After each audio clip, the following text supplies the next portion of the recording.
മറിയമിൽ 39 വരെയും എടുത്തു. ഈ 40 അഊദു ബില്ലാഹി മിനശ് ശൈത്വാനിർ റജീം. ബിസ്മില്ലാഹിർ റഹ്മാനിർ റഹീം. ഇന്നാ നഹ്നു നരിസുൽ അർള വമൻ അലൈഹാ വഇലൈനാ യുർജഊൻ.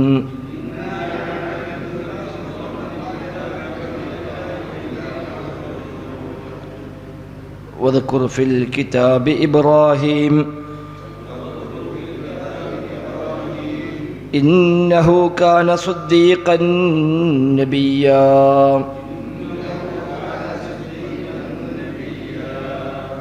إذ قال لأبيه يا أبت لم تعبد ما لا يسمع ولا يبصر ولا يغني عنك شيئا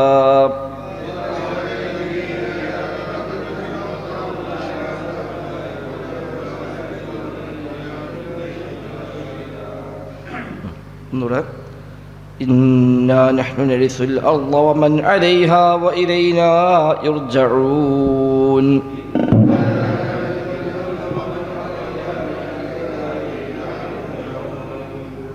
واذكر في الكتاب إبراهيم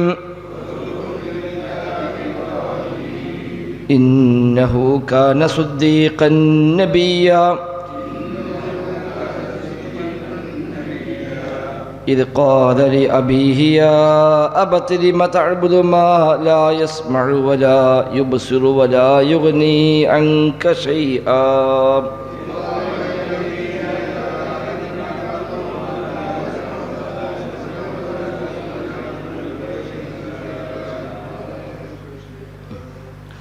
തൊട്ട് മുമ്പത്തെ 2-3 ആയത്തുകൾ പരലോകവുമായി ബന്ധപ്പെട്ട കാര്യങ്ങളാണ് അതിൽ വിവരിച്ചത്. എന്നിട്ട് പറഞ്ഞു അൻദിർഹും യൗമൽ ഹസ്റത്തി ഇദ് ഖുദിയൽ അംർ. കാര്യങ്ങൾ തീരുമാനിക്കപ്പെടുന്ന യൗമുൽ ഹസ്റ, ഖേദത്തിൻ്റെ ദിവസം, ആ ദിവസത്തെക്കുറിച്ച് താങ്കൾ അവർക്ക് മുന്നറിയിപ്പ് നൽകുക. വഹും ഫീ ഗഫ്ലത്തിൻ, അവർ അശ്രദ്ധയിലാണ്. വഹും ലാ യുഅ്മിനൂൻ, അതിനാൽ അവർ വിശ്വസിക്കുന്നില്ല. അതുകൊണ്ട് അവരൊന്ന് ശ്രദ്ധിപ്പിക്കുക, ഇങ്ങനൊരു ദിവസം വരാനുണ്ട്, യൗമുൽ ഹസ്റത്തുണ്ട് എന്ന് നബിയെ താങ്കൾ അവരെ ഓർമ്മിപ്പിക്കുക എന്ന് അല്ലാഹു തആല നബിയോട് പറഞ്ഞു. അതിൻ്റെ ബാക്കി തന്നെയാണ് അടുത്ത ആയത്ത്. ഇന്നാ നഹ്നു നരിസുൽ അർള വമൻ അലൈഹാ വഇലൈനാ യുർജഊൻ. ഇന്നാ, തീർച്ചയായും, നഹ്നു, നാം, നരിസുൽ അർള, നാം ഭൂമിയെ അനന്തരാവകാശമായി എടുക്കും. ഇന്നാ നഹ്നു നരിസുൽ അർള, നരിസുൽ അനന്തരാവകാശമായി എടുക്കുക എന്നാണ്. വറസ യരിസു എന്നാണ് വാക്ക്. വറസ, വാരിസ് എന്ന് പറഞ്ഞാൽ അനന്തരാവകാശം. വാരിസ് അനന്തരാവകാശി. മാദി വറസ, വാരി യരിസു, വറസ യരിസു എന്നാണ്. വാരിസ് അവകാശിക്കാണ് വാരിസ്. വാരിസ് അനന്തരാവകാശം, ഇർസ് അനന്തരാവകാശം.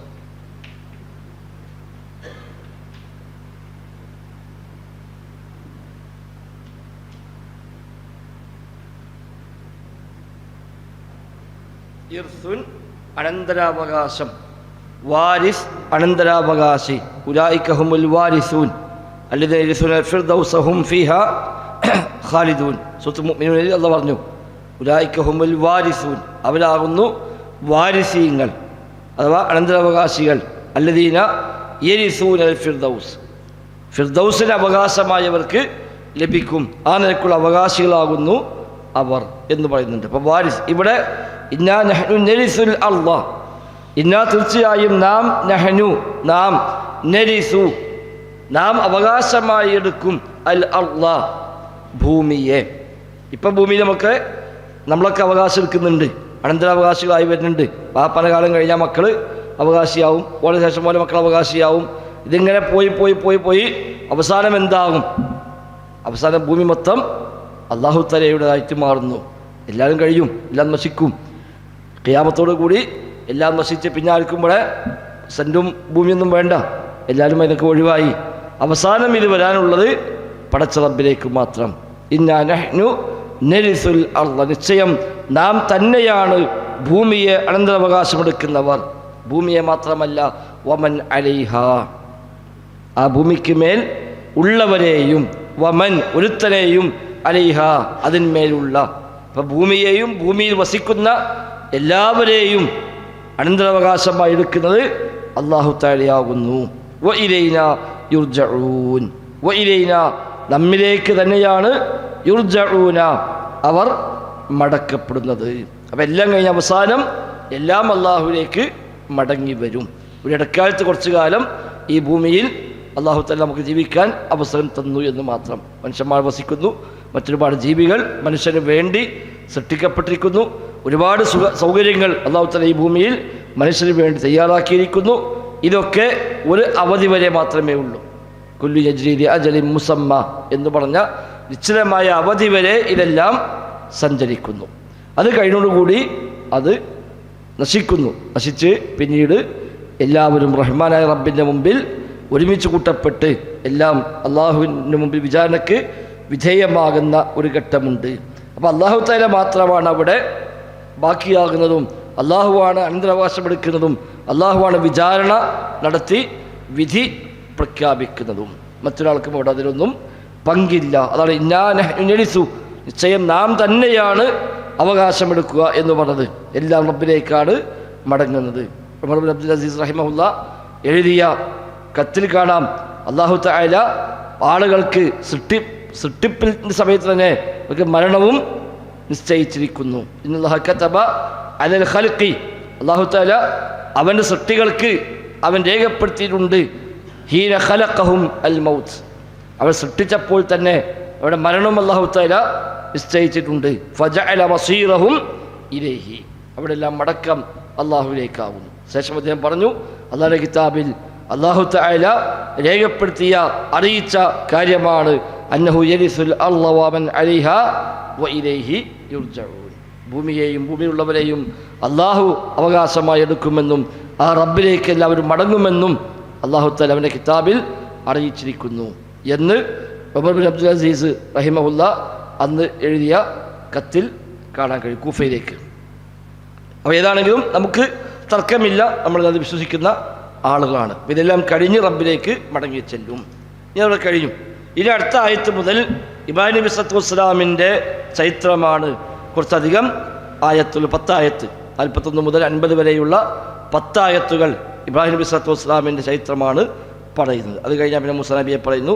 അങ്ങനെ ഓരോ പ്രവാചകന്മാരെ കുറിച്ച് പിന്നീടുള്ള വചനങ്ങൾ അല്ലാഹു തആല വിവരിക്കുന്നുണ്ട്. ഇപ്പം മറിയം ബിവിയെ പറഞ്ഞു, അതിനു മുമ്പ് സക്കരിയ നബിയെ പറഞ്ഞു. തുടങ്ങിയത് എങ്ങനെയാണല്ലോ, കഫ് ഹാ യാ ഐൻ സ്വാദ് ദിക്റു റഹ്മത്തി റബ്ബിക അബ്ദഹു സക്കരിയ എന്ന് പറഞ്ഞുകൊണ്ടാണ് സൂറത്ത് ആരംഭിച്ചത്. അപ്പോൾ ആദ്യത്തെ കുറച്ച് വചനങ്ങൾ സക്കരിയ നബിയെ കുറിച്ച് പറഞ്ഞു. അത് കഴിഞ്ഞ് വദ്കുർ ഫിൽ കിതാബി മറിയം, ഈ കിതാബിൽ മറിയമിനെ കുറിച്ച് നീ പറഞ്ഞു കൊടുക്കണം എന്ന് പറഞ്ഞിട്ടാണ് ഇൻ തബദത് മിൻ അഹ്ലിഹാ മക്കാനൻ ശർഖിയ്യ എന്ന് പറഞ്ഞ് തുടങ്ങിയത്. ആ ചരിത്രം കഴിഞ്ഞു. അതിന് ശേഷം 1-2 കാര്യങ്ങൾ പരലോകവുമായി ബന്ധപ്പെട്ട അല്ലാഹു തആല ഇവിടെ ഓർമ്മിപ്പിച്ചു.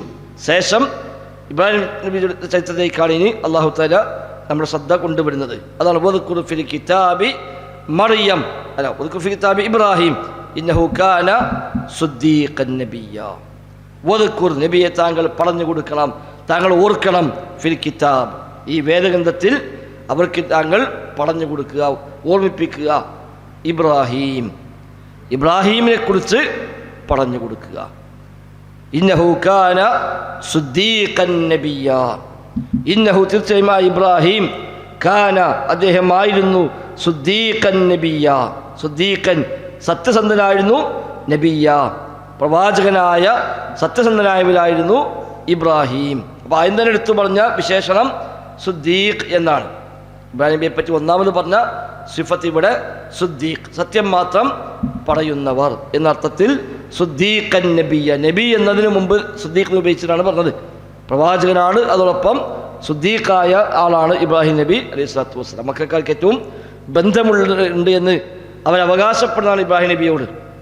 ഇബ്രാഹിം നബിയുടെ വംശപരമ്പരയാണ് അറബികളും അതേപോലെ യഹൂദികളും നസ്വാറാക്കളും ഒക്കെ. ഇബ്രാഹിം നബി സ്വല്ലല്ലാഹു അലൈഹി വസല്ലമയാണ് അവിടെ എല്ലാം വംശപിതാവ്. ഇബ്രാഹിം നബിയിലാണല്ലോ പിന്നീട് അത് മാറി വന്നത്. ഇബ്രാഹിം നബിയുടെ 2 മക്കൾ, ഒന്ന് ഇസ്ഹാഖ് നബി, മറ്റൊന്ന് ഇസ്മായിൽ നബിയും. ആ ഇസ്ഹാഖ് നബിയിൽ നിന്നാണ് പിന്നീട് ഇസ്രായേൽ സന്തതികൾ അടക്കമുള്ള ജനവിഭാഗങ്ങളെല്ലാം ഉണ്ടായത്. ഈസാ നബി ഇസ്ലാം വരെയുള്ള പ്രവാചകന്മാരൊക്കെ അതിലാണ് വന്നത്. ഇസ്മായിൽ നബിയുടെ പരമ്പരയാണ് പിന്നീട് മുഹമ്മദ് നബി സ്വല്ലല്ലാഹു അലൈഹി വസല്ലം തങ്ങൾ വരുന്നത്. നമ്മൾ പലപ്പോഴും വിശദീകരിച്ചതാണത്. ആ 2 മക്കളിൽ നിന്നാണ് വംശ പരമ്പര.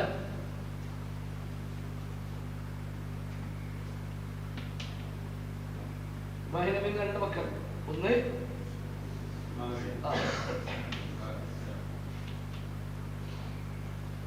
ഇസ്ഹാഖ് നബിയുടെ മകനാണ് യാക്കൂബ് നബി. യാക്കൂബിന്റെ മറ്റൊരു പേരാണ് ഇസ്രായീൽ. അതാണ് ബനൂ ഇസ്രായീൽ, ഇസ്രായേൽ സന്തതികൾ. യാക്കൂബ് നബിയുടെ സന്താന പരമ്പര. യാക്കൂബ് നബിയുടെ 13 മക്കൾ, അതിലാണ് യൂസുഫ് നബി ഇസ്ലാം ഉണ്ടായത്. അപ്പൊ ഈ പരമ്പരയിലാണ് പിന്നീട് വന്ന എല്ലാ നബിമാരും, മൂസാ നബിയും യഹ്യാ നബിയും അടക്കമുള്ള സക്കറിയ നബിയും ഒക്കെ വരുന്നത് ഈ പരമ്പരയിലാണ്. ഈസാ നബി ഇസ്ലാം വരെയുള്ള നബിമാരൊക്കെ വന്നത് ഇതിലാണ്, ബനൂ ഇസ്രായേലിൽ. അതുകൊണ്ടാണ് യാ ബനീ ഇസ്രായേൽ എന്ന് വിളിച്ചുകൊണ്ട് ഈ ചരിത്രങ്ങളെല്ലാം പരാമർശിക്കുന്നത്. അപ്പോൾ തൗറാത്ത് ഇഞ്ചീലൊക്കെ ഇറങ്ങിയത് ഇസ്ഹാഖ് നബിയുടെ പരമ്പരയിൽ, യാക്കൂബ് നബിയുടെ പരമ്പരയിലാണ്. ഇസ്മായിൽ നബിയുടെ പരമ്പരയിലാണ് പിന്നീട് മുഹമ്മദ് നബി സ്വല്ലല്ലാഹു അലൈഹി വസല്ലം തങ്ങൾ വരുന്നത് മക്കയിലേക്ക്. അപ്പോൾ 2 കൂട്ടരുടെയും എല്ലാ കൂട്ടരുടെയും വംശപിതാവ് എന്ന് പറയുന്നത് ഇബ്രാഹിം നബി സ്വല്ലല്ലാഹു അലൈഹി വസല്ലമയാണ്. അവിടെ യഹൂദികൾ പറയും ഞങ്ങളാണ് ഇബ്രാഹിമിൻ്റെ ആളുകൾ, നസ്വാറാക്കൾ പറയും ഞങ്ങളാണ് ഇബ്രാഹിമിൻ്റെ ആളുകൾ, മക്കയിലെ അറബികൾ പറയും ഞങ്ങളാണ് ഇബ്രാഹിമിൻ്റെ ആളുകൾ എന്നവർ അവകാശപ്പെടുമായിരുന്നു. നബി വന്നിട്ട് പറഞ്ഞു ഞാനാണ് ഇബ്രാഹിം നബിയുടെ അവകാശപ്പെട്ടവൻ എന്ന് പറയും. അപ്പം മക്കക്കാർ ഇബ്രാഹിം നബിയുടെ ആളാണെന്ന് പറയാൻ ഒരിക്കലുള്ള ഒന്ന് കഅബ, ഇബ്രാഹിം നബി ഇസ്ലാം ഉണ്ടാക്കിയ കഅബയാണ്. അതിൻ്റെ കൈകാര്യകർത്താക്കൾ നബി തങ്ങൾ വരുന്ന കാലത്ത് മക്കയിലെ ഖുറൈശികളാണ്. അതേപോലെ ആ കഅബയിൽ ഇബ്രാഹിം നബിയുടെയും ഇസ്മായിൽ നബിയുടെയും വിഗ്രഹം വരെ സ്ഥാപിച്ചിട്ടുണ്ട്. ഇബ്രാഹിം നബിയുടെ ബന്ധം തെളിയിക്കാൻ കൂടിയാണ്. ഞങ്ങൾ ഇബ്രാഹിം നബിൻ്റെ ആൾക്കാരാണ് കണ്ടത്. ഇബ്രാഹിം നബിൻ്റെ വിഗ്രഹം ഇവിടെ ഉണ്ട്, അത് പറ്റില്ല, അതെടുത്ത് ഒഴിവാക്കണം എന്ന് പറയുന്ന ആളാണ് മുഹമ്മദ് നബി. അപ്പോൾ മുഹമ്മദ് നബിക്ക് ഒരിക്കലും ഇബ്രാഹിം നബിയുടെ ഒരു പരമ്പരം പറയാൻ അവകാശമില്ല എന്നാണ് ഓലവാദം. അതെ 12 മക്കൾ, യൂസുഫ് ഇസ്ലാം അടക്കം 12 മക്കൾ.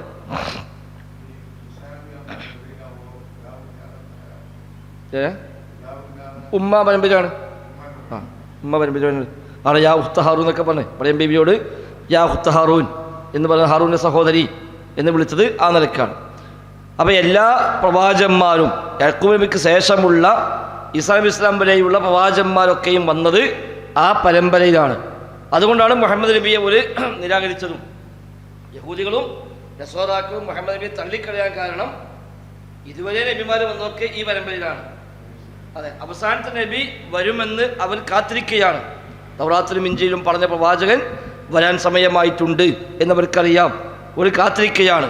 ആ നബി അവിടെ വരുന്നവർ പ്രതീക്ഷിച്ചത്. പക്ഷേ ആ കാത്തിക്കുമ്പോഴാണ് മക്കത്ത് ഒരാൾ നബിയായി എന്ന് കേട്ടത്. അത് ഇസ്മായിൽ പരമ്പരയാണ്. അതുകൊണ്ട് ഒരിക്കലും അത് സഹിക്കാൻ കഴിഞ്ഞില്ല. അതാണ് അവർ തള്ളിക്കളഞ്ഞത്. വിശുദ്ധ ഖുർആൻ ബഖറ പറഞ്ഞല്ലോ, അവർക്കറിയാം യഅരിഫൂനഹു കമാ യഅരിഫൂന അബ്നാഅഹും, അവർ സ്വന്തം മക്കളെ അറിയുന്നത് പോലെ അവർക്ക് ഈ പ്രവാചകൻ അറിയാം. പക്ഷേ അവർ അംഗീകരിക്കുന്നില്ല. മാത്രമല്ല വക്കാനു യസ്തഫ്തിഹൂന മിൻ ഖബൽ, മുമ്പവർ ഈ നബിയെ കാണിച്ചുകൊണ്ട് വിജയം പറയുമായിരുന്നു. യഹൂദികൾ നസ്വാറാക്കളുമൊക്കെ പലരുമായും ഏറ്റുമുട്ടലുണ്ടാകുമ്പോൾ ആ ഏറ്റുമുട്ടൽ അവർ പരാജയപ്പെട്ടാൽ അവർ പറയും സയുബ്അസു ഫീനാ നബിയ്യുൻ, ഞങ്ങളുടെ കൂട്ടത്തിൽ നബി വരാനുണ്ട്. ആ നബി വന്നാൽ ആ നബിയുടെ പിന്നിൽ നിന്നുകൊണ്ട് ഞങ്ങൾ നിങ്ങളുമായി യുദ്ധം ചെയ്യും, അന്ന് ഞങ്ങൾക്ക് ഏതായാലും വിജയം കിട്ടും എന്ന് വരെ അവർ പറയുമായിരുന്നു.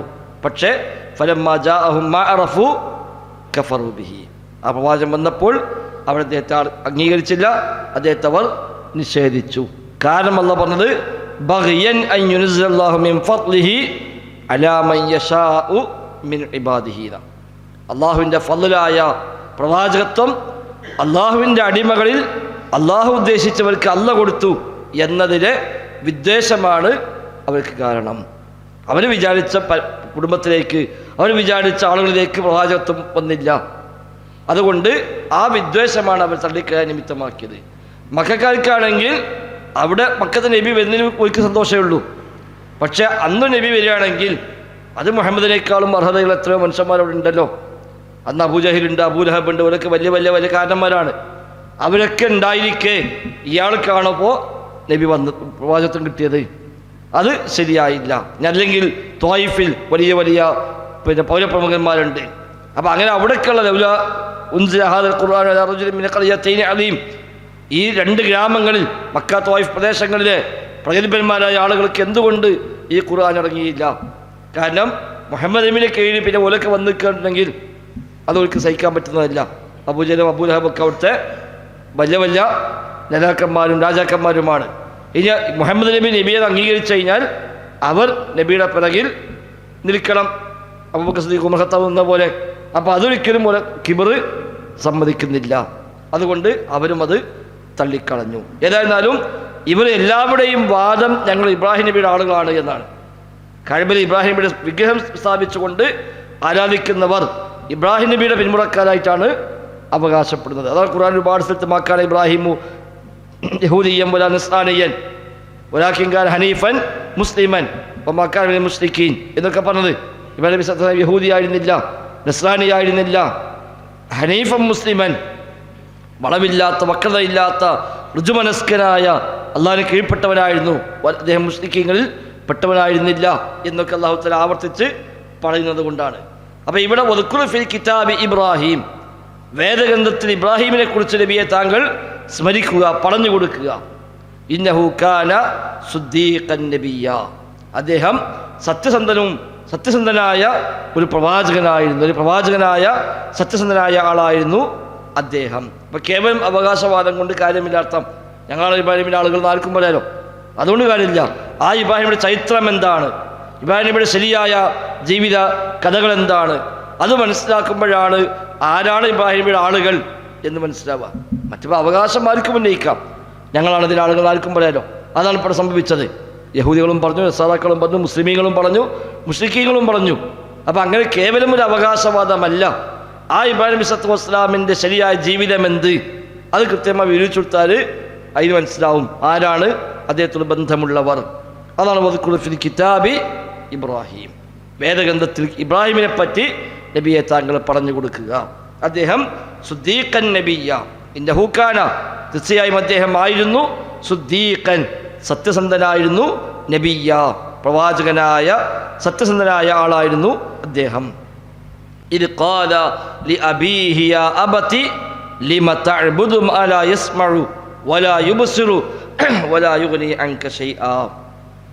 ഇദ് ഖാല ലി അബീഹി, അദ്ദേഹം തന്റെ പിതാവിനോട് പറഞ്ഞ സന്ദർഭം. ഇത് ഖാല ലി അബീഹി, ഇത് ഖാല അദ്ദേഹം പറഞ്ഞ സന്ദർഭം, ലി അബീഹി തന്റെ പിതാവിനോട്, പാപ്പാനോട് അദ്ദേഹം പറഞ്ഞു, യാ അബതി, എന്റെ പിതാവേ, ലിമ തഅബുദു, എന്തിനാണ് നിങ്ങൾ ആരാധിക്കുന്നത്, ലിമ തഅബുദു, ലിമ എന്തിനാണ്, തഅബുദു നിങ്ങൾ ആരാധിക്കുന്നത്, മാ ലാ യസ്മഉ കേൾക്കാത്ത ഒന്നിനെ, വലാ യുബ്സിറു കാണാത്ത ഒന്നിനെ, വലാ യുഗ്നി അൻക ശൈആ നിങ്ങൾക്ക് വേണ്ടി ഒന്നും ചെയ്തു തരാൻ കഴിയാത്ത ഒന്നിനെ എന്തിനാണ് വാപ്പ നിങ്ങൾ ആരാധിക്കുന്നത് എന്ന് വാപ്പയോട് അദ്ദേഹം പറഞ്ഞ ആ രംഗം, ഇത് കാല പറഞ്ഞ രംഗം, പറഞ്ഞ സന്ദർഭം ഓർക്കുക. അപ്പൊ ഇബ്രാഹിം നബിയുടെ ഒന്നാമത്തെ പ്രഖ്യാപനം തന്നെ ശിർക്കിനെതിരായിട്ടാണ്. ഇവിടെ ഇബ്രാഹിം നബിയുടെ ആളുകൾ എന്ന് പറയുന്നവർ ചെയ്യുന്നത്, ഇബ്രാഹിം നബിയുടെ വിഗ്രഹം ഉണ്ടാക്കി ഇബ്രാഹിം നബി ആരാധിക്കുകയാണ്. ആ ഇബ്രാഹിം നബി സല്ലല്ലാഹു അലൈഹി വസല്ലം വാപ്പയോട് പറഞ്ഞത്, എന്തിനാ വാപ്പ ഇങ്ങനെയുള്ളതിനെ നിങ്ങൾ ആരാധിക്കുന്നത്? അതാണ് യാ അബത്തി, എന്റെ പൊന്നു പിതാവേ, യാ അബത്തി, യാ ബുനയ്യ എന്നൊക്കെ വിളിക്കുന്ന പോലെ, യാ ബുനയ്യ കുഞ്ഞുമോനെ എന്ന് പറയുന്ന പോലെ, യാ അബത്തി എന്റെ ഉപ്പ, എന്റെ പൊന്നു പിതാവേ എന്ന് മലയാളത്തിൽ പറഞ്ഞ അതിന് പകരമാണ് യാ അബത്തി, സ്നേഹത്തോടുള്ള വിളിയാണ്. ലിമ തഅബുദു നിങ്ങൾ എന്തിന് ആരാധിക്കുന്നു, ലിമ എന്തിന്, തഅബുദു നിങ്ങൾ ആരാധിക്കുന്നു, മാ ഒന്നിനെ, ലാ യസ്മഉ ആ ഒന്ന് കേൾക്കുകയില്ല. അപ്പൊ കേൾക്കാത്ത ഒന്നിനെ എന്തിനാണ് വാപ്പ നിങ്ങൾ ആരാധിക്കുന്നത്? നമ്മൾ വിളിച്ചു പ്രാർത്ഥിക്കുമ്പോൾ ആരാധ്യനുണ്ടാവേണ്ട ഒന്നാമത്തെ ഗുണമാണ് ആരാധ്യൻ നമ്മളെ വിളി കേൾക്കണം, നമ്മെ കാണണം, നമുക്ക് വല്ലതും ചെയ്തു തരാൻ പറ്റണം. ഒരു ഇലാഹ് ശരിക്കെന്താണ്? മനുഷ്യന്റെ പ്രയാസത്തിലും അവന്റെ വിഷമത്തിലുമൊക്കെ അവനെ സഹായിക്കാൻ പറ്റണമല്ലോ. അത് കഴിയണമെങ്കിൽ അവനെ കേൾക്കുക, അവനെ കാണുക, അവനെ സഹായിക്കുക. ഇത് ചെയ്യാൻ പറ്റുമെങ്കിൽ ഇലാഹാകാൻ പറ്റുള്ളൂ. അപ്പോഴേ പ്രാർത്ഥനയ്ക്ക് അർഹതയുള്ളൂ. അതുകൊണ്ട് അള്ളാഹു അല്ലാത്ത വിളിച്ചു പ്രാർത്ഥിക്കുന്നവരൊക്കെ അല്ല പറയുമ്പോൾ അവരെ കേൾക്കുകയില്ല, കേട്ടാലും ഉത്തരം ചെയ്യുകയില്ല എന്നൊക്കെ പറയുന്നതുകൊണ്ടാണ് നിങ്ങൾ അവർ കേൾക്കില്ല, കേട്ടാൽ തന്നെയും ഉത്തരം ചെയ്യില്ല. അപ്പൊ മാലാ യസ്മഉ കേൾക്കാത്തതിനെ പാപ്പാന്റെ കൈകൊണ്ട് വിഗ്രഹം ഉണ്ടാക്കി പാപ്പ തന്നെ അതിനെ ആരാധിക്കുന്നു. ഇബ്രാഹിമിന്റെ പിതാവ് വിഗ്രഹാരാധനയിൽ ഏറ്റവും മുമ്പിൽ നിന്ന ആളായിരുന്നു. ആസർ എന്ന് ഖുർആൻ തന്നെ പറയുന്നു. ഇത് ഖാദിരി അബീഹി ആസർ എന്ന് ഖുർആൻ തന്നെ പറയുന്നത്. ആസർ ആസർ സാക്ഷാൽ പേരാണോ, ആസർ മറ്റൊരു അപരനാമമായിരുന്നോ എന്നൊക്കെ ഉള്ളത് തഫ്സീറുകൾ ചർച്ചകൾ കാണാം. താരിഹി എന്നാണ് പേരെന്നും ആസർ വിളിപ്പേരാണ് എന്നൊക്കെയാണ് ചർച്ചകൾ വരുന്നത്. ഏതായാലും വാപ്പയാണ് ആസറാണ് എന്ന് ഖുർആൻ തന്നെ പഠിപ്പിക്കുന്നുണ്ട്. ഇനി ആസർ വാപ്പ അല്ല എളാപ്പയാണ് എന്ന് പിൽക്കാലക്കായ ചിലർക്ക് പിന്നെ പറഞ്ഞുണ്ടാക്കിയിട്ടുണ്ട്. അതെ, പിന്നെ മുഴുവനൊക്കെ പറഞ്ഞത് മുഹമ്മദ് നബിയുടെ പരമ്പര മുഴുവൻ നല്ല മനുഷ്യന്മാരാണ് എന്ന് പറയണ്ടല്ലോ. കത്ത് എന്ന് പറഞ്ഞ അത് ശരിയാക്കി എടുക്കാൻ വേണ്ടിയൊക്കെ. അപ്പൊ ഇബ്രാഹിമിന്റെ വാപ്പ മുസ്ലിക്കല്ലേ, അപ്പൊ ഇത് പൊളിയിലെ എന്ന് പറയുമ്പോൾ അത് വാപ്പ അല്ലാതെ എളാപ്പയാണ് എന്നൊക്കെ എളാപ്പാക്ക് പറയാം. എളാപ്പാക്ക് പറയാൻ പക്ഷെ സാധാരണ അബിന്ന് മാത്രം പറഞ്ഞാൽ വാപ്പയാണ് അർത്ഥം. എന്നാ വാപ്പാനെ എളാപ്പാനെ മൂത്താപ്പാനെ ഒക്കെപ്പാട് കുട്ടിയാണ് വേണമെങ്കിൽ ആബായി എന്റെ പിതാക്കൾ എന്ന് വേണമെങ്കിൽ അവിടെ പറയാം. അപ്പൊ അറബി പ്രയോഗപ്രകാരം അബ്, അതേപോലെ വല്ലിപ്പാനെ പറ്റി വേണമെങ്കിൽ പറയാം. വല്ലിപ്പാക്ക് പറയുമ്പോഴും വേണമെങ്കിൽ അബ്, ശരിക്കും ജദ്ദാണ് വല്ലിപ്പാക്ക്. അതേപോലെ പേരക്കുട്ടി മകൻ എന്ന് ഉപയോഗിക്കും. അപ്പൊ നബി പറഞ്ഞു അനബിനു അബ്ദുൽ മുത്തലിബ്, അനബിനു അബ്ദുൽ മുത്തലിബ്, ഞാൻ അബ്ദുൽ മുത്തലിബിന്റെ മകനാകുന്നു. ശരിക്കും മകനല്ല, പേരക്കുട്ടിയാണ്. അപ്പൊ അത് പ്രയോഗമാണ്. യാ ഉഖ്ത ഹാറൂൻ, ഹാറൂന്റെ സഹോദരി എന്ന് വിളിച്ച് നമ്മൾ ഇവിടെ പഠിച്ചുപോയി. അപ്പൊ അതൊരു പ്രയോഗമാണ്. അപ്പൊ ആബാഇ എന്ന് പറയാം. ബാപ്പയും മെളാപ്പയും മൂത്താപ്പയൊക്കെ ഉണ്ടെങ്കിൽ ഉലായിക്ക ആബാഇദ, ഇതെന്റെ ബാപ്പമാരാണ് എന്ന് വേണമെങ്കിൽ പറയാം. അബ് എന്ന് ഉപയോഗിക്കാം. എളാപ്പ വാപ്പാന്റെ സ്ഥാനത്ത് തന്നെയാണ്. പക്ഷെ അബിന്ന് മാത്രം പറയുമ്പോൾ അവിടെ വാപ്പയാണ് ഒന്നാമത്തെ ഉദ്ദേശം. ഇനി ഇവിടെ ഇത് എളാപ്പയാണെന്ന് പറയുന്ന ആളുകൾ, ബാപ്പല്ല എളാപ്പയാണ് എന്ന് പറയുന്ന ആളുകൾ എന്തിനാ പറയണത്? ബാപ്പ മുസ്ലിമാണ് സ്ഥാപിക്കാനാണല്ലോ. ബാപ്പ കുഴപ്പക്കാരല്ല, എളാപ്പ ഇത് പ്രശ്നം, ബാപ്പ നല്ലവനാണ് ഇത് സ്ഥാപിക്കാനാണല്ലോ ഇത് പറഞ്ഞുണ്ടാക്കണത്. ഒരു മുസ്ലിമായ സ്വാലിഹായ ബാപ്പ ഉണ്ടെങ്കിൽ പിന്നെ എളാപ്പാനെ പിടിച്ചാൽ പെയ്ത് കൊണ്ടിരുന്നല്ലോ. നല്ല സ്വാലിഹായ ബാപ്പയാണെങ്കിൽ ആ ബാപ്പാന്റെ മോനൊരിക്കലും എളാപ്പാനെ പിടിച്ചിട്ട് ഇവിടുന്ന് ഇറങ്ങി പോകേണ്ട ആവശ്യം ഉണ്ടാവൂല. അതെ, പറയൂല. അപ്പൊ ഇത് പറഞ്ഞിടത്തൊക്കെ യാ അബത്തി യാ അബത്തി യാ അബത്തി എന്നാണ് എല്ലാ സ്ഥലത്തും ഉപയോഗിക്കുന്നത്. അപ്പൊ അത് എളാപ്പല്ല, ബാപ്പ തന്നെയാണ് എന്ന് വ്യക്തമാണ്. ഇത് കാലലി അബീഹി, ഇത് കാല അദ്ദേഹം പറഞ്ഞു അബീഹി, തന്റെ അബിനോട്, തന്റെ പിതാവിനോട് അദ്ദേഹം പറഞ്ഞ സന്ദർഭം ഓർക്കുക. യാ അബത്തി, എന്റെ പൊന്നു പിതാവേ. കേട്ടോ, യാ അബീഹിനും പറഞ്ഞു, യാ അബത്തിനും പറഞ്ഞു. ഇനി അടുത്ത ആയത്തിലൊക്കെ ഇതേ വിളി കാണാം. യാ അബത്തി യാ അബത്തി എന്ന വിളി അവിടെയൊക്കെ കാണാം. ലിമ തഅ്ബുദു മാ ലാ യസ്മഉ, എന്തിനാണ് കേൾക്കാത്തതിനെ നിങ്ങൾ ആരാധിക്കുന്നത്? അപ്പൊ ആരാധിക്കപ്പെടുന്നവൻ കേൾവിയുള്ളവനാകണം. അപ്പോഴേ ആരാധിക്കുന്നവന് അതുകൊണ്ട് നേട്ടമുള്ളൂ. അല്ലെങ്കിൽ നമ്മൾ പ്രാർത്ഥിച്ചു കേൾക്കുന്നില്ല, നമ്മൾ പ്രശംസിച്ചു കേൾക്കുന്നില്ല, നമ്മൾ വിളിച്ചു കേൾക്കുന്നില്ല എങ്കിൽ പിന്നെ അതെന്തോ ആരാധ്യനാണ്. അപ്പൊ സ്വന്തം കൈയാൽ വിഗ്രഹം ഉണ്ടാക്കി ആ വിഗ്രഹത്തെ പൂജിക്കുന്ന രീതിയാണ് ഇബ്രാഹിം നബിയുടെ പിതാവ് അന്ന് സ്വീകരിച്ചു പോകുന്നത്. കേൾക്കില്ല എന്ന് മാത്രമല്ല, വലാ യുബ്സിറു, കാണുകയുമില്ലാത്തവർ, കാണുന്നുമില്ലാത്തതിനെ നിങ്ങൾ എന്തിനെ ആരാധിക്കണം? അബ്സറ യുബ്സിറു, കാണുക, സമിഅ യസ്മഉ, കേൾക്കുക. അപ്പൊ കേൾവിയും കാഴ്ചയുമില്ല. വലാ യുഗ്നി അൻക, താങ്കൾക്ക് പ്രയോജനം ചെയ്യുകയുമില്ല. ഷൈഅൻ, യാതൊരു പ്രയോജനവും ചെയ്യാത്ത. വലാ യുഗ്നി വലാ അഗ്നാ യുഗ്നി, ധന്യമാക്കുക, പ്രയോജനപ്പെടുക, ഉപകാരപ്പെടുക എന്നൊക്കെയാണ്. വലാ യുഗ്നി അൻക, താങ്കൾക്ക് വേണ്ടി, താങ്കൾക്ക് എന്തെങ്കിലും പ്രയോജനം ആ ആരാധനൊട്ട് ചെയ്യുന്നുമില്ല. ഷൈഅൻ, യാതൊന്നും, ഒരു പ്രയോജനവും ആ ഇലാഹിൽ നിങ്ങൾക്ക് ലഭിക്കുന്നുമില്ല. അത്തരം ഒന്നിനെ എന്തിനാണ് വാപ്പ നിങ്ങൾ ആരാധിക്കുന്നത്? അപ്പൊ കേൾക്കാത്ത, കാണാത്ത, ഉപകാരം ചെയ്യാത്ത ഒന്നിനെ നിങ്ങൾ എന്തിന് ആരാധിക്കും? അല്ലാഹു അല്ലാത്ത ആരെ ആരാധിച്ചാലും അവക്കെല്ലാമുള്ള ഒരു പൊതു സ്വഭാവമാണ് ഈ പറഞ്ഞത്. അവ കേൾക്കില്ല, അവ കാണില്ല, ഒരു ഉപകാരവും ചെയ്യുകയും. മരിച്ചവരെ വിളിച്ച് പ്രാർത്ഥിക്കുന്നു. കേൾക്കില്ല ഉറപ്പാണ്, കാണില്ല ഉറപ്പാണ്, ഒരു ഉപകാരം ഉണ്ടാവില്ല ഉറപ്പാണ്. കാരണം വല്ല ഉപകാരം ചെയ്യാൻ പറ്റുമെങ്കിൽ ഓരവിടെ കിടക്കില്ലല്ലോ, നീ ചോദിച്ചേ. മരിച്ച് മറമാടപ്പെടുന്ന ആൾക്ക് ലോകത്തിലെ മൊത്തം നിയന്ത്രണം ഉണ്ടെന്ന് പറയാന്നല്ലാതെ അവനാണ് നിയന്ത്രണം ഉണ്ടെങ്കിൽ തന്നെ ആ കബർ നെണീറ്റിന് പോലില്ലേ, വെറുതെ അവിടെ കിടക്കുമോ? ഇല്ല. അപ്പൊ അങ്ങനത്തെ ഒന്നും ഇല്ല.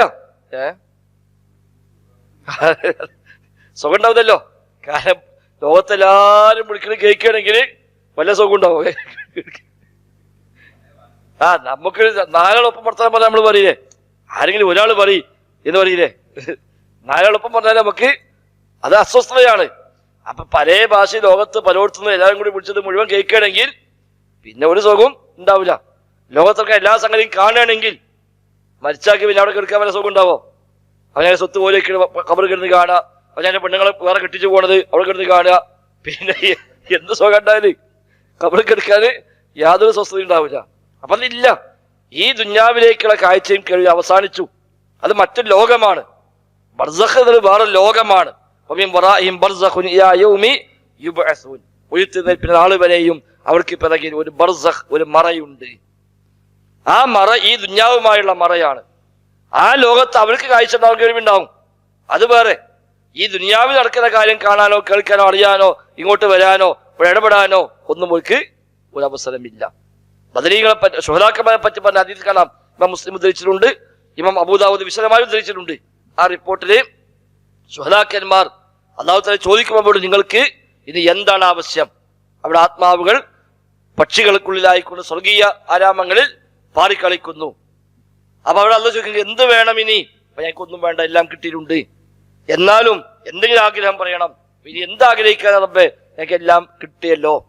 എന്തെങ്കിലും ഒരു ആഗ്രഹം പറയൂ എന്ന് അല്ലാഹു തആല വീണ്ടും വീണ്ടും ആവശ്യപ്പെടുമ്പോൾ ഒരാഗ്രഹം പറയും, എങ്കിൽ ഞങ്ങൾ ഒന്നുകൂടെ ദുന്യാവിലേക്ക് മടങ്ങിപ്പോകാം. എന്തിനാണ്? അവിടുന്ന് കുറച്ചാൾ വിളിച്ചു ചോദിച്ചിട്ടുണ്ട്, അവിടെ ചെല്ലാനെന്നല്ല, ദുന്യാവിലേക്ക് ഒന്നുകൂടെ പോയി ഒന്നും കൂടെ ഷഹീദായി വരാം. കാരണം ഷഹീദിന് കിട്ടുന്ന പ്രതിഫലത്തിന്റെ ആധിക്യം കാണുമ്പോൾ ഒന്നും കൂടെ പോയിട്ട് ഷഹീദായിട്ട് തിരിച്ചു വരാം. അപ്പൊ അല്ലാഹു പറയും, ഇങ്ങോട്ട് വന്നവർ അങ്ങോട്ട് മടക്കപ്പെടുകയില്ല. അവിടുന്ന് കഴിഞ്ഞിട്ട് പോന്നാൽ പിന്നെ ഇവിടെ അങ്ങോട്ട് മടങ്ങപ്പെടും. അപ്പൊ അവർക്കുള്ള ഏക ആഗ്രഹം ദുനിയാവിൽ വന്ന് വീണ്ടും ഷഹീദാവണം എന്നാണ്. അതിനു വേണ്ടി പോലും അവർക്ക് ഇങ്ങോട്ട് മടങ്ങി വരാൻ അവസരമില്ല. പിന്നെയാണ് ഇവിടെ കാര്യം മുള്ളുത്തുമ്പോഴേക്ക് വരികൾ വെച്ചാല് ഓലക്ക് ഇവിടെ വണ്ടി നിന്നിട്ട് ഓനെ മുള്ളു പറിക്കും എന്ന് പറയണത്. അപ്പൊ അതില്ല. അത് മറ്റൊരു ലോകമാണ്. ആ ലോകത്തെ അനുഭവങ്ങൾ ഉണ്ടാവും, സുഖവും ദുഃഖവും സന്തോഷവും പ്രയാസവും വേദനയും ഒക്കെ ഉണ്ടാവാം. പക്ഷെ ഈ ലോകത്ത് നടക്കുന്ന കാര്യങ്ങൾ അറിയുക, കേൾക്കുക, ഇടപെടുക എന്നുള്ളത് ഇല്ല. അതാണ് മരണം. ഈ ദുന്യാവുമായുള്ള ബന്ധങ്ങളൊക്കെ അവസാനിക്കലാണ് മരണം. പിന്നെ അവൻ മറ്റു ലോകത്തേക്ക് മാറുന്നു. അത് കഴിഞ്ഞ് അടുത്ത ലോകത്തേക്ക് മാറുന്നു. അതാണ് ആഖിറത്ത്. ആഖിറത്തേക്ക് എത്തിയാലും പിന്നെ തിരിച്ചിങ്ങോട്ട് വരാൻ പറ്റുമോ? ഇല്ലല്ലോ. ആഖിറത്തിൽ ആൾ പിന്നെ ഇങ്ങോട്ട് വരുന്നില്ലല്ലോ. അതേപോലെ ബർസഖിലേക്ക് എത്തിയാലും പിന്നെ ഇങ്ങോട്ട് ഒരു വരവില്ല. ഇത് രണ്ടും രണ്ട് ലോകമായി അല്ലാഹു തആല നിശ്ചയിച്ചതാണ്. അപ്പൊ അല്ലാഹു അല്ലാത്ത ആരെ ആരാധിച്ചാലും അവർക്കെല്ലാമുള്ള പൊതു സ്വഭാവമാണ് ലാ യസ്മഉ വലാ യുബ്സിറു വലാ യുഗ്നി. കേൾക്കൂല, കാണൂല, ഉപകാരം ചെയ്യുക ഇല്ല. ഇബ്നു ഖയ്യിം റഹിമഹുല്ലാഹ് ഖുർആന്റെ വചനം പറഞ്ഞുകൊണ്ട് പറയുന്നുണ്ട്, അല്ലാഹു പറഞ്ഞല്ലോ അവർക്ക് നിങ്ങളെ സഹായിക്കാൻ കഴിയില്ല, അവർക്ക് ശുപാർശ ചെയ്യാൻ കഴിയില്ല, അവർക്ക് ആകാശഭൂമികളിൽ യാതൊരു ഉടമാവകാശവുമില്ല, അതൊരു പങ്ക് പോലും അവർക്കില്ല എന്ന് പറഞ്ഞ വചനത്തെ വിശദീകരിച്ചുകൊണ്ട് ഇബ്നു ഖയ്യിം പറയുന്നു, ഒരാൾക്ക് മറ്റൊരാളെ സഹായിക്കണമെങ്കിൽ ഒന്നുകിൽ സ്വന്തമായി കൈവശം ഉണ്ടാകണം. അത് മാലായംലിക്കോടെ പറഞ്ഞത് ഉടമാവകാശമുണ്ടെങ്കിൽ അതിന് സഹായിച്ചു കൊടുക്കാൻ പറ്റും. നമ്മളടുത്ത് പൈസ ഉണ്ട്, ഇവിടുത്തെ ബുദ്ധിമുട്ട് പറഞ്ഞു എടുത്തു കൊടുക്കാം. നമ്മളടുത്ത് എന്താണുള്ളത് സഹായിക്കാൻ പറ്റും. പക്ഷെ ഇവർക്ക് ആർക്കും യാതൊരു ഉടമാവകാശവുമില്ല, അവർക്കൊരു പങ്കുമില്ല, ശിർക്കുമില്ല. പങ്കുണ്ടെങ്കിലും ഉടമാവകാശമില്ല. പക്ഷെ ഒരു പാർട്ണർഷിപ്പ് നമുക്കുണ്ട്, ഒരു ഷെയർ നമുക്കുണ്ട്. എന്നാലും ആ പാർട്ണർഷിപ്പ് വെച്ചുകൊണ്ടും വേണമെങ്കിൽ എന്തെങ്കിലുമൊക്കെ സഹായം ആർക്കെങ്കിലും വേണമെങ്കിൽ ചെയ്തു കൊടുക്കാൻ പറ്റും. അതുമില്ല. മൂന്നാമത് ശുപാർശയാണ്. ആ ശുപാർശക്കും അവിടെ അവസരമില്ല. ശുപാർശ നമ്മളൊന്നുമില്ല, പക്ഷെ ഉള്ള ഒരു ബന്ധമുണ്ട്. അപ്പൊ നമുക്ക് എന്ത് ചെയ്യാം? അവിടെ പോയിക്കോ, ഞാൻ പറഞ്ഞോളാം, ഞാൻ പറഞ്ഞാൽ തരാക്കൂല. നമുക്ക് ഉടമാവകാശമില്ല, പാർട്ട്ണർഷിപ്പ് ഇല്ല, പക്ഷേ നമുക്കവിടെ അയാളുമായി പ്രത്യേകമായ ബന്ധമുണ്ട്. ആ ബന്ധം വെച്ചുകൊണ്ട് ശുപാർശ ചെയ്യും. അതും അവിടെ നടക്കുന്നില്ല. ഇതൊന്നുമില്ലെങ്കിൽ പിന്നെ എങ്ങനെയാണ് ഒരാൾ സഹായിക്കുക? ഇപ്പൊ വിളിച്ചു പ്രാർത്ഥിക്കപ്പെടുന്ന ആൾക്ക് ഉടമാവകാശമില്ല, പാർട്ട്ണർഷിപ്പ് ഇല്ല, ശുപാർശക്ക് അധികാരമില്ല, എങ്കിൽ അവരാരും ദുആക്ക് ഉത്തരം ചെയ്യുകയുമില്ല. അപ്പൊ ഈ ആരെ ആരാധിച്ചാലും അവരോടെല്ലാം ഇതേ ചോദ്യം ചോദിക്കാം, മാലാ യസ്മഉ വലാ യുബ്സിർ. അതുകൊണ്ടാണ് ഇവിടെ കേൾക്കും കാണും എന്ന് വാദിക്കുന്നത്. ഇസ്തിഗാസ സ്ഥാപിക്കാൻ വേണ്ടി വരുന്ന മനുഷ്യന്മാര് തേടാം എന്നല്ല ആദ്യം വാദിക്കാം. ആദ്യം വാദിക്കല് ഒരു കേൾക്കുന്ന, കൊടുത്ത കഴിവ് ഞാൻ വരുന്നത്, കൊടുത്ത കഴിവ്. അപ്പൊ ഒരു എവിടെ വിളിച്ചാലും ഒരു കേൾക്കും കാണും. കാരണം കേൾക്കും കാണും സ്ഥാപിച്ചെങ്കിലേ പിന്നെ തേടാൻ പറ്റുള്ളൂ. അപ്പൊ ആ കേൾക്കാൻ എന്താ വഴി? മരിച്ചില്ലേ, അതിനാണ് കറാമത്ത് മരിച്ചാലും മുറിയില്ല എന്ന് പറയാം. ആ കറാമത്ത് കൊടുത്ത കഴിവാന്ന് പറയാം. അത് കൊടുത്ത കഴിവ് എന്നത് പൊളിഞ്ഞാൽ എല്ലാം പൊളിഞ്ഞു. ഇവരെ വിളിച്ച് തേടുന്നു, ഇസ്തിഗാസ നടത്തുന്നു, തവസ്സുൽ നടത്തുന്നു, തബറുക്ക് എടുക്കുന്നു, ഖബറുകൾ പോകുന്നു, മാല മൗലൂദ് റാത്തീബ് കുതുബിയത്ത് എല്ലാം എന്താണ്? ഈ കൊടുത്ത കഴിവിന്റെ അടിസ്ഥാനത്തിലാണ്. കൊടുത്ത കഴിവില്ലെങ്കിലോ ഇതൊന്നും വേണ്ടല്ലോ. കൊടുത്ത കഴിവില്ലെങ്കിൽ ആ ഖബറിൽ ആരാ പോവുക? സിയാറത്തിന് പോകുക എന്നല്ലാതെ അല്ലാതെ പോവില്ലല്ലോ. കൊടുത്ത കഴിവില്ലെങ്കിൽ ആരാ മൗലൂദ് ചെല്ലുക? കൊടുത്ത കഴിവില്ലെങ്കിൽ ആരാ മൗലൂദ് വിളിച്ച് തേടുക? കൊടുത്ത കഴിവില്ലെങ്കിൽ ആരാ അവിടെ പോയി ബർക്കത്ത് ആവശ്യപ്പെടുക? കൊടുത്ത കഴിവില്ലെങ്കിൽ അവർക്ക് മറഞ്ഞ കാര്യം മറിയുമെന്ന് ആരാ വിശ്വസിക്കുക? അപ്പൊ ഇതിന്റെ എല്ലാം അസ്ല് കൊടുത്ത കഴിവാണ്. അതുകൊണ്ടാണ് ഈ കൊടുത്ത കഴിവ് സ്ഥാപിക്കാൻ ഉസ്താദുമാർ അത്രയേറെ ശ്രമിക്കുന്നത്. കറാമത്തൊരിക്കലും കൊടുത്ത കഴിവല്ല.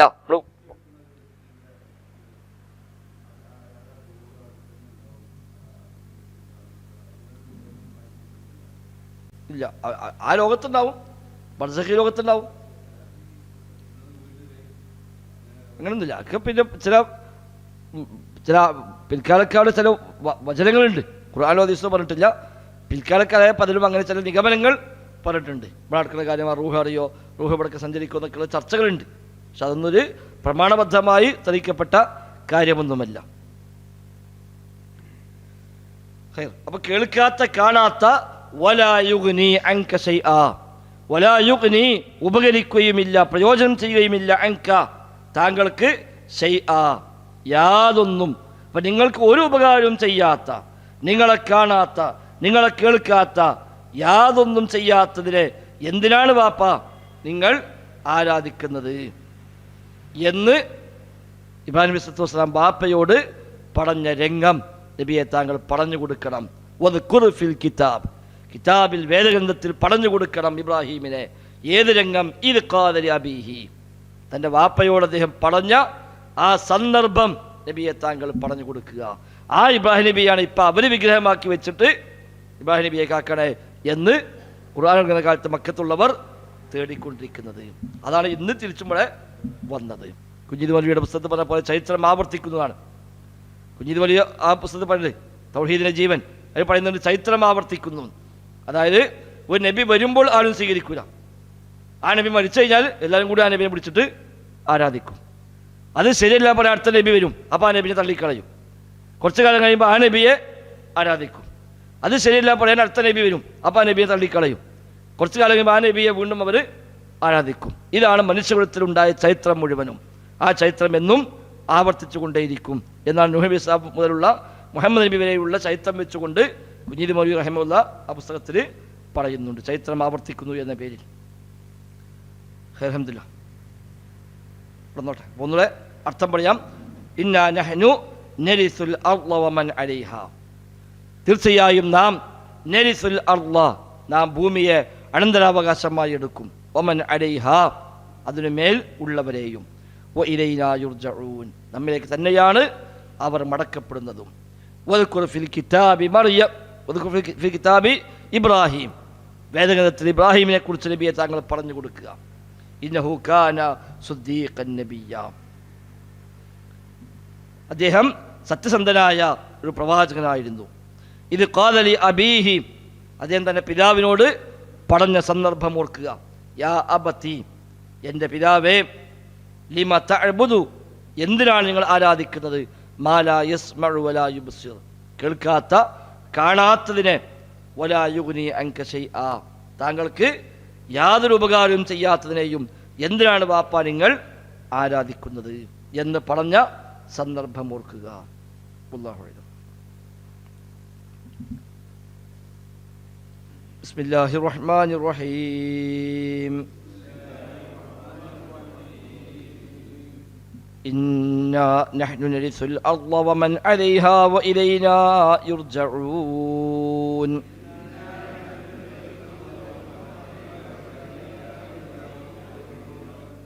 واذكر في الكتاب إبراهيم إنه كان صديقا نبيا إذ قال لأبيه يا أبت لم تعبد ما لا يسمع ولا يبصر ولا يغني عنك شيئا